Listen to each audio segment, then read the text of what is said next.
Good morning दोस्तों, मैं साली आपका अपने YouTube चैनल के आइडियल इंस्टीट्यूट पर स्वागत करती हूँ। दोस्तों, हम अभी तक पढ़ रहे थे वर्णमाला। वर्णमाला में हमने स्वरों को पढ़ा कि स्वर कितने प्रकार के होते हैं, किन किन आधार पर स्वरों का वर्गीकरण किया जाता है। स्वर पढ़ने के बाद बारी आती है व्यंजन की। तो आज हम देखते हैं व्यंजन क्या होते हैं, व्यंजन का वर्गीकरण किस आधार पर या कितने प्रकार से किया जा सकता है। तो बच्चों, व्यंजन वो होते हैं स्वर की सहायता से बोले जाने वर्ड को हम व्यंजन कहते हैं। बिना स्वर के कहीं व्यंजन का निर्माण नहीं होता है। आ नामक स्वर हमेशा व्यंजन के साथ आपको मिलेगा। बिना आ स्वर के किसी भी व्यंजन का निर्माण नहीं होगा। जैसे का आप लिखते हैं तो उसमें आपको आ हमेशा मिलेगा। ठीक है, तो किसी भी व्यंजन को उच्चारित करने के लिए हमें स्वर की सहायता की जरूरत पड़ती है। यूँ कह सकते हैं कि स्वर की सहायता से बोले जाने वाले वर्णों को हम व्यंजन कहते हैं। तो आज हम देखते हैं व्यंजनों का वर्गीकरण कितने आधार पर किया गया है। तो सबसे पहले हम देखते हैं नंबर 1 हमारा स्पर्श व्यंजन। स्पर्श मतलब होता है बच्चों जिसको हम छू सके, जिसको टच के द्वारा अनुभव किया जा सके। किसी अंग या किसी भी अंग के द्वारा जो भी टच किया जाए ऐसे वर्णों को हम व्यंजन कहते हैं, स्पर्श व्यंजन कहते हैं। इसका नाम ही स्पर्श मतलब छूना या टच करना। तो जिनके द्वारा स्पर्श किया जाता है उन्हें हम स्पर्श व्यंजन कहते हैं। तो स्पर्श व्यंजन में बच्चों 5 आते हैं। सबसे पहले इन 5 को हम देखेंगे जो मूल रूप से स्पर्श व्यंजन के अंतर्गत ये 5 आपके आते हैं। कौन कौन से? कचट तप। इसको एक फार्मूला के रूप में आप याद करिए, कचट तप। यही 5 आपके स्पष्ट रूप से जो है स्पर्श व्यंजन के अंतर्गत आते हैं। इनको हम ध्यान से देखते हैं। कचट तप, ये आप याद रखिएगा स्पर्श व्यंजन का एक फार्मूला, कचट तप। जब आप संस्कृत में पढ़ेंगे तो इनको सूत्र के द्वारा उच्चारित किया गया है बच्चों। थोड़ा और विस्तार से जानने के लिए हम इसको अंदर से पढ़ते हैं। तो नंबर 1 हमारा बच्चों का आ गया कंठ से उच्चारित होने वाले वर्ड। तो कंठ से क्या अपूर्व। जब आप संस्कृत में जाएंगे तो एक सूत्र मिलेगा आपको, श्लोक के रूप में यही कहा गया है, सूत्र के रूप में अपूर्वितर्गनिया नाम कंठा। इसका मतलब है बच्चों कंठ से उच्चारित होने वाले शब्द कौन कौन से हैं? छोटा आ, बड़ा आ, का वर्ग। का वर्ग का मतलब कि का वर्ग में जितने आते हैं का, खा, गा, घा, अंगा, ये 5 वर्ड आपके का वर्ग में आ जाएंगे। और एक हा है और एक आहा है। इसका सूत्र है अपूर्वितर्गनिया नाम कंठा। ये अगर ये सूत्र आपको याद है तो इस सूत्र के द्वारा आप जान जाएंगे कि कंठ से उच्चारित होने वाले शब्दों में कितने वर्ड आपके आते हैं। तो बच्चों, तो संस्कृत की बात है, यहाँ सूत्र याद करने की जरूरत नहीं है। आप इजी वे में आ का वर्ग हा आ, यही इतना आप याद कर लीजिए। नंबर चटत में आता है, चा में आता है तालु से उच्चारित होने वाले शब्द। इसमें आया इचू यथा नाम तालु। इचू यथा नाम तालु। मैं हिंदी पढ़ा रही बच्चों, फिर भी मैं थोड़ा संस्कृत आपको बता दे रही हूँ सूत्र के द्वारा। तो इचू यथा नाम तालु, ई चा वर्ग या सा, इचू यथा नाम तालु। तो तालु से उच्चारित होने वाले शब्द ई चा वर्ग, और चा वर्ग में चा, छा, जा, झा, या और सा आ जाएगा। नेक्स्ट नंबर 3 पे हमारा आता है मूर्धा।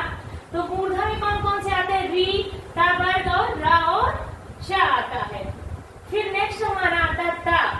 कचट तप में फिर ता आता है। ता में दंत, ता वर्ग। ता का मतलब क्या होगा? दंत। दंत से उच्चारित होने वाले शब्द। इसमें क्या हो जाएगा? ता वर्ग में आपका ता वर्ग आ जाएगा, इसमें ला और सा रहेगा। फिर नेक्स्ट आपका आता है ओष्ठ। उपमध्यमीय नाम ओष्ठो इसको कहते हैं। तो उपमध्यमीय नाम ओष्ठो ये सब छोड़िए, संस्कृत आपको ज्यादा जानने की जरूरत नहीं है। तो इसमें आपका ओष्ठ में आ जाएगा बच्चों पा वर्ग। पा वर्ग में आ जाएगा उ। पा वर्ग में पा, फा, बा, भा और उ आ जाएगा।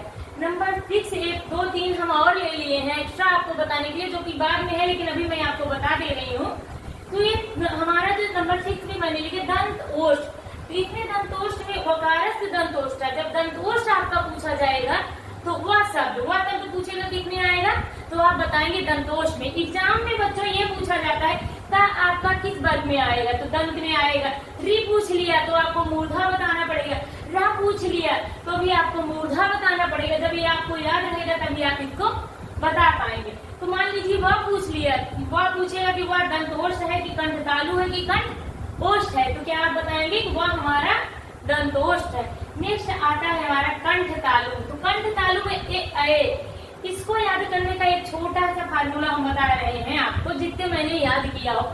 ये दैत्यो कंठ तालु, वो दैत्यो कंठ ओष्ठा। ये दैत्यो मतलब कंठ तालु, ये दैत्यो कंठ तालु, वो दैत्यो कंठ ओष्ठा। वो दैत्यो मतलब ओ, कंठोष्ठ मतलब ओ और कंठ तालु मतलब ए। तो आप लोग ये मिलके आपका ये बन जाएगा, आप लोग ये मिलके ए बन जाएगा। सेम इधर भी ऐसे ही होगा।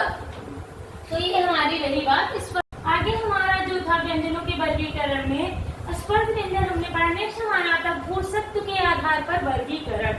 घोषत्व के आधार पर बच्चों दो भागों में बांटा है, सघोष या घोष, अघोष। तो सघोष में क्या होता है, वर्ग का तीसरा, चौथा और पांचवा प्लस अंतस्थ व्यंजन। अभी हमने आपको अंतस्थ व्यंजन और उस व्यंजन नहीं बताया है, अभी आगे मैं बताती हूँ।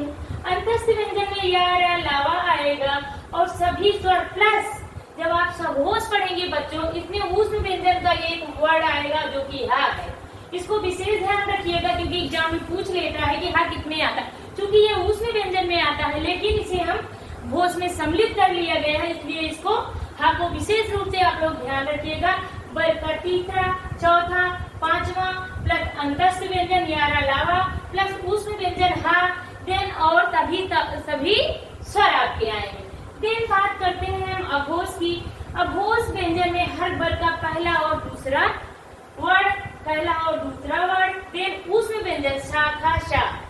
देन बात हम करते हैं प्राणत्व के आधार पर वर्गीकरण। मुझे उम्मीद है कि घोषत्व के आधार पर आप लोगों को अच्छे से समझ में आया होगा और ये बहुत ही इम्पोर्टेंट है एग्जाम पॉइंट ऑफ व्यू से, क्योंकि एग्जाम में ज्यादातर घोष सघोष वर्ड बहुत पूछे जाते हैं, उसमें खासकर हा अक्सर पूछ लिया जाता है, इसलिए मैं स्पेशल इसको इंडिकेट कर रही हूँ आपको।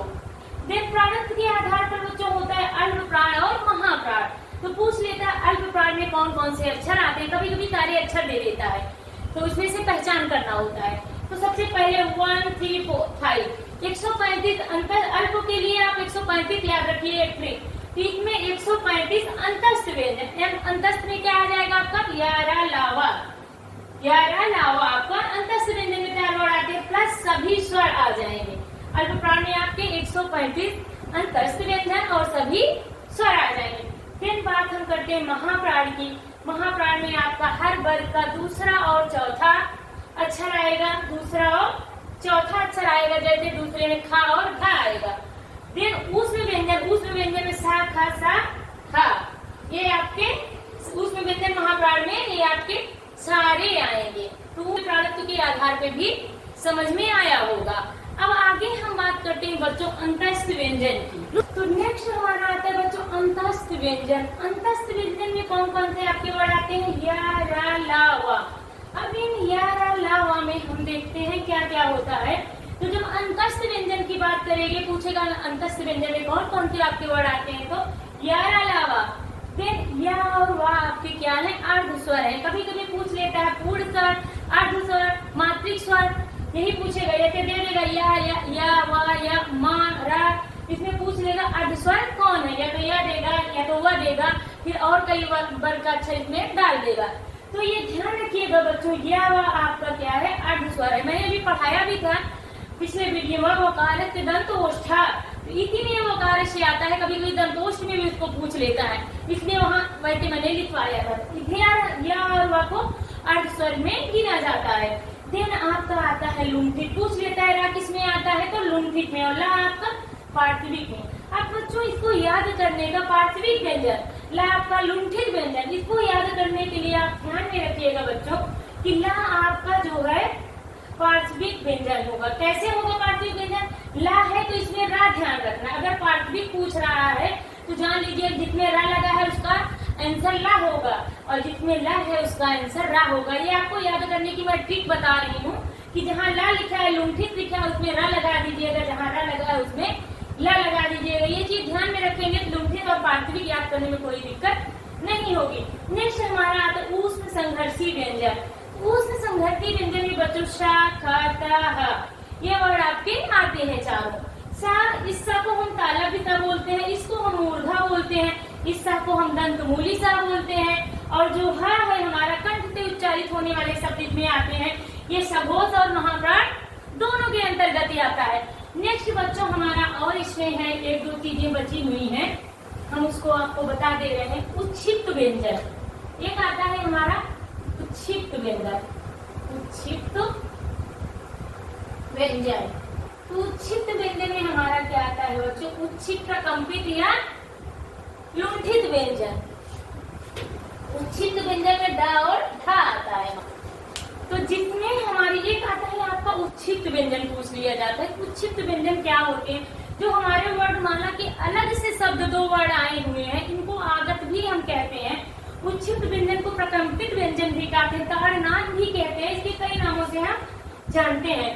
तो जो वर्णमाला में अलग से आए हुए ड और ढ, ये आपके आते हैं उच्छिष्ट व्यंजन के अंतर्गत। सबसे बड़ी बात है बच्चों, ड और ढ को अल्प प्राण और महाप्राण में पूछ लेता है।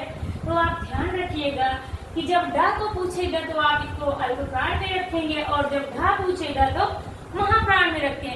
ड और ढ इसके डिफिनेशन में कह सकते हैं कि जब जिह्वा की नोक बहुत झटके से नीचे गिरे, जब किसी वर्ण का उच्चारण करने में जिह्वा की नोक झटके से नीचे गिरे तो उसे हम उच्छिष्ट व्यंजन कहते हैं। जैसे ड ढ, जिह्वा की नोक जो है आपकी झटके से नीचे गिर रही है, इसे हम उच्छिष्ट व्यंजन कहते हैं, जिसमें आता है ड आपका अल्प प्राण और ढ आपका महाप्राण। एक और आता है, उसको हम अयोगवाह बोलते हैं बच्चों, अयोगवाह। इसको भी आप लोग जान जाइए कि अयोगवाह क्या होता है।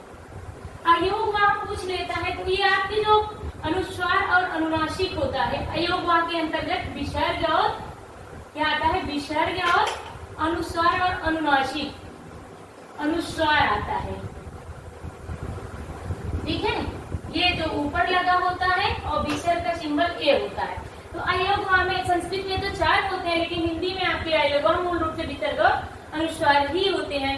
उम्मीद है कि वर्णमाला ये व्यंजन आपको बहुत अच्छे से समझ में आया होगा।